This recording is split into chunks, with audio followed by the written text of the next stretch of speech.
ये कहानी एक ऐसे फोन की है जो बताएगा कि फ्यूचर में क्या होने वाला है, यानी कि आगे की जिंदगी में उस इंसान के साथ क्या होगा जिसके पास भी ये नई टेक्नोलॉजी का फोन होगा। कहानी के शुरू में हमें एक औरत दिखाई जाती है जो अभी तक एक स्टेशन पर थी। वो अपने फोन को लगातार देख रही थी। जो उसके फोन में उसको मैसेजेस मिल रहे थे वो बिल्कुल वैसे ही करती है और इसी वजह से वो औरत अपनी ट्रेन भी छोड़ देती है। उसको मैसेज आता है कि वो दूसरी ट्रेन में बैठ जाए, पर वो उस ट्रेन में नहीं बैठती और दूसरी ट्रेन बदलने की कोशिश करती है। इसी वजह से वो ट्रेन के नीचे आ जाती है और उसकी मौत हो जाती है, यानी कि उस औरत ने अपने फोन की बात नहीं मानी और उसकी मौत हो गई। इसके बाद कहानी में हम एक आदमी को देखते हैं जिसका नाम मैक्स था। वो आईटी इंजीनियर भी था और अभी एक कंपनी में सिक्योरिटी सिस्टम को इंस्टॉल कर रहा था। जब वो अपना सारा काम करके वापस अपने होटल जाता है तो उधर काउंटर लेडी उसको एक पार्सल देती है जो उसके नाम पर आया था, पर वो तो जैसे बहुत हैरान था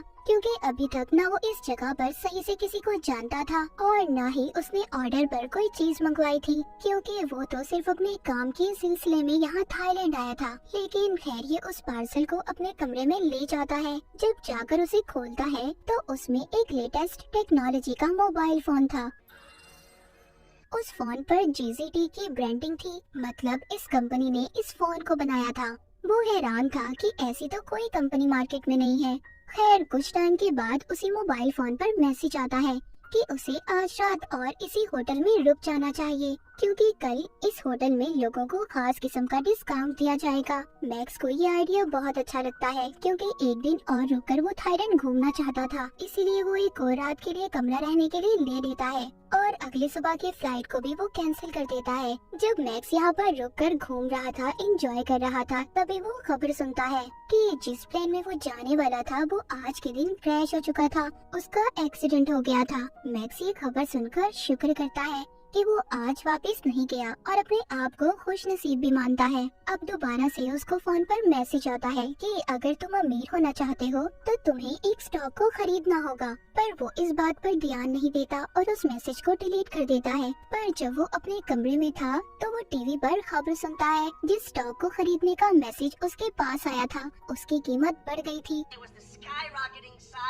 वो अब सोचता है कि पहले इस फोन की वजह से मेरी जान बची और स्टॉक वाली बात भी बिल्कुल सच थी। मैक्स ये सोचने लगा था कि शायद ये फोन हमें हमारे कल के बारे में बताता है कि आगे हम लोगों के साथ क्या होने वाला है या फिर आगे हम क्या कर सकते हैं। तभी इसको दोबारा से मैसेज आता है कि उसे दूसरे शहर चले जाना चाहिए। मैक्स भी फोन पर यकीन करने लगा था और दूसरे शहर चला जाता है। वहाँ पर पहुंचकर एयरपोर्ट के बाहर उसको एक टैक्सी ड्राइवर मिलता है जो उसको कम पैसों में उसके होटल ले जाने के लिए तैयार था। वो टैक्सी ड्राइवर जब मैक्स को ले जा रहा था तभी उसकी नजर फोन पर पड़ती है। उसे देखकर काफी हैरान होता है। कहता है तुम्हारे फोन की टेक्नोलॉजी कितनी नई है, मैंने तो ऐसा फोन देखा ही नहीं और ना ही कभी ऐसे फोन के बारे में सुना है। वो टैक्सी ड्राइवर मैक्स को अपना कार्ड देता है और बताता है कि वो एक टेली कम्युनिस्ट है जो टेक्नोलॉजी की नई नई चीजें बनाता है। ऐसे ही बातें करते हुए मैक्स अपने होटल पहुंच गया था जहां पर फोन ने इसे आने के लिए कहा था। वहां पर पहुंचते ही उसे दोबारा से मैसेज आता है कि कसिनो में जाकर उसे खेलना चाहिए। मैक्स भी ऐसा ही करता है। मैक्स को कसिनो के खेल का ज्यादा नहीं पता था, इसलिए वो उस मशीन तक जाता है जिसके बारे में इसे फोन पर मैसेज आया था, पर वहाँ पर पहले ही एक आदमी बैठा खेल रहा था। तभी मैक्स को दोबारा मैसेज आता है कि इस मशीन पर जैकपॉट लगने वाला है। वो अब उस आदमी को उस मशीन पर से हटाने के लिए ढेर सारे पैसे देता है जिससे कि वो इस मशीन से हट जाए और ऐसा ही होता है। तभी मैक्स पहले ही कोशिश में बहुत सारे पैसे जीत जाता है। वहीं पर कसिनो की टीम भी उसे कैमरास में देख रही थी। सब हैरान थे कि इस आदमी को कैसे पता चला कि इस मशीन पर जैकपॉट लगने वाला है, क्योंकि उसने उस मशीन से हटाने के लिए पहले आदमी को पैसे भी दिए थे।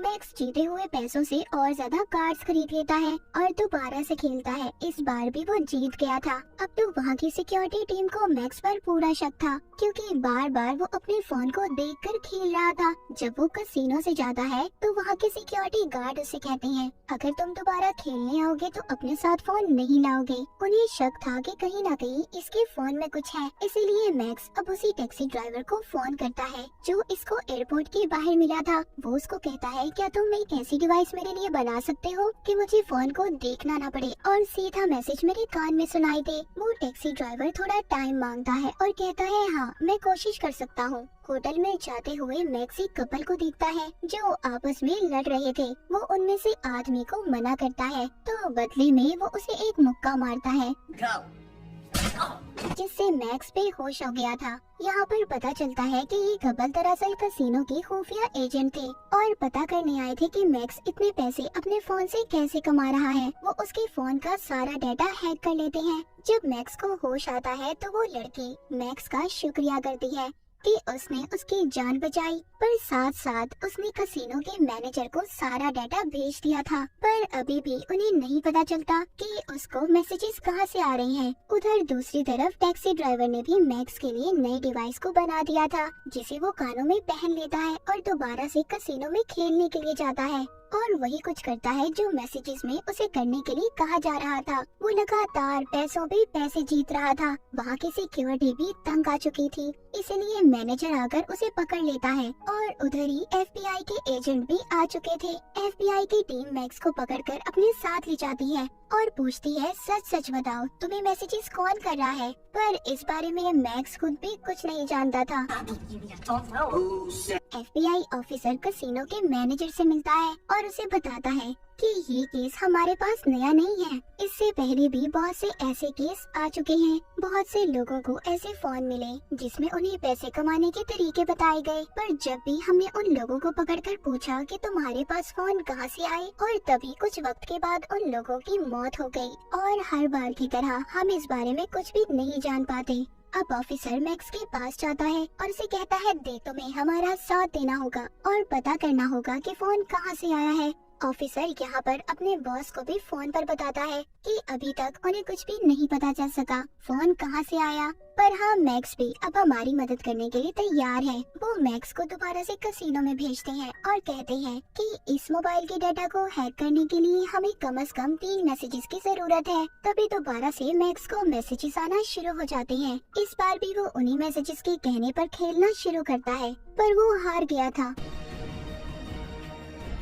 को एक मैसेज मिलता है जिसमें लिखा था कि मैं जानता हूँ कोई मेरा डाटा हैक करने की कोशिश कर रहा है। उधर एफबीआई के एजेंट ने मोबाइल के डाटा को हैक कर लिया था। जब उनका बॉस ये सब देखता है तो सब कुछ जाने का कहता है, जैसे वो इन सब चीजों के बारे में पहले ही जानता था। ऑफिसर अपने बॉस को फोन करके बताता है कि इस फोन का जरिया एचलॉन एक सुपर कंप्यूटर है। उसका बॉस तो पहले ही कंप्यूटर के बारे में जानता था, पर वो किसी को कुछ भी नहीं बताता क्योंकि उसके बताने से वो खुद भी फंस सकता था। ऑफिसर बताता है जो कि आर्टिफिशियल इंटेलिजेंस से चलता है, जिसको सिक्योरिटी के लिए बनाया गया था।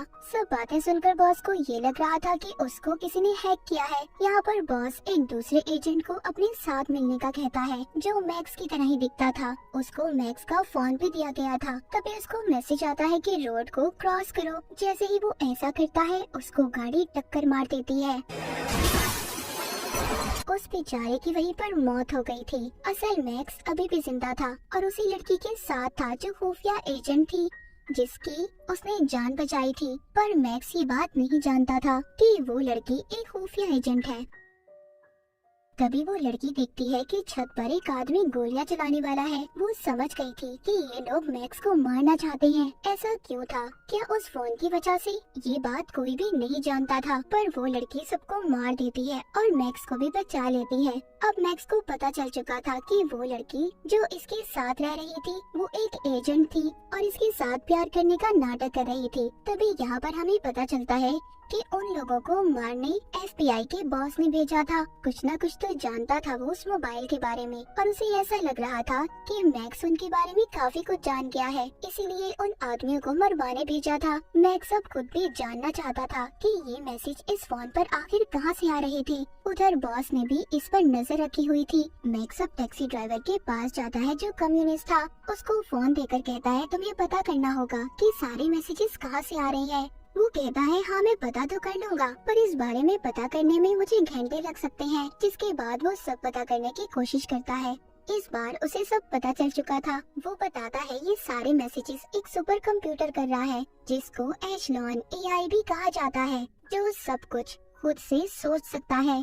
मैक्स को सब कुछ अजीब लग रहा था कि एक कंप्यूटर, वो भी इतना कुछ, कैसे कर सकता है। वो बताता है कि ये कोई आम कंप्यूटर नहीं है, ये हर तरह की मशीन को कंट्रोल में कर सकता है, और इसीलिए उसने तुम्हें पहले ही बता दिया था कि तुम उस प्लेन में मत जाओ कि वो क्रैश होने वाला है। वो कहता है कि ये कंप्यूटर इतना स्मार्ट है कि हर तरह की मशीन के बारे में पता कर सकता है। जब वो ये सब बता ही रहा था तभी उधर कुछ आदमी आ जाते हैं जो मैक्स को मारने आए थे। वो यहाँ से जल्दी से गाड़ी में बैठकर चले जाते हैं। उनका पीछा एफबीआई के एजेंट कर रहे थे, पर मैक्स उनमें से एक ऑफिसर को पकड़ लेता है। अब वो मैक्स को सारी सच्चाई बताता है। कहता है कि हम तुम्हें इसलिए मारना चाहते थे ताकि उस कंप्यूटर का राज किसी और को पता न चल सके, जिसको हमने ही बनाया है।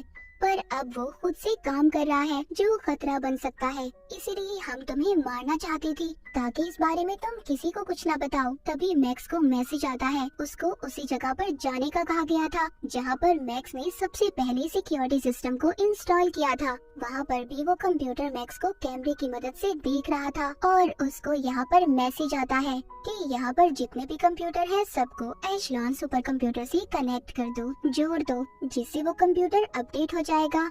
जिसके बाद दुनिया में जितनी भी बनाई गई मशीन है सबके डेटा को कंट्रोल कर सकता है। मैक्स यहाँ पर देखता है कि सभी कंप्यूटर उस एशलॉन मशीन सुपर कंप्यूटर के कंट्रोल में थे। वो रोकने की कोशिश भी करता है पर नहीं कर पाता। हम देखते हैं उधर एफबीआई का ऑफिसर अपने बॉस को बता रहा था, हमें इस एशलॉन मशीन को यही खत्म करना होगा, वरना ये सारी दुनिया के साथ साथ इंसानों को भी कंट्रोल करने लगेगी। उधर ही मैक्स सभी कंप्यूटर के सामने बैठा कह रहा था, इस मशीन को बनाने का मकसद ये था कि लोगों को साइबर सिक्योरिटी दे, जैसे टेक्नोलॉजी की दुनिया में गलत काम होते हैं उससे रोक सके, न कि इंसानों को कंट्रोल करे। ये सुनते ही वो मशीन अपने सारे कामों को वहाँ के सभी कंप्यूटर के सामने लाने लग जो आज तक उसने किए थे, और इसी तरह जल्दी जल्दी सारा डाटा खत्म हो जाता है। वो मशीन खुद से ही शट डाउन बंद हो जाती है, क्योंकि कंप्यूटर भी समझ चुका था कि वो लोगों के लिए खतरा बनता जा रहा है, इसीलिए वो खुद से ही बंद हो गया था। तभी इधर एफबीआई की टीम आकर मैक्स को गिरफ्तार कर लेती है,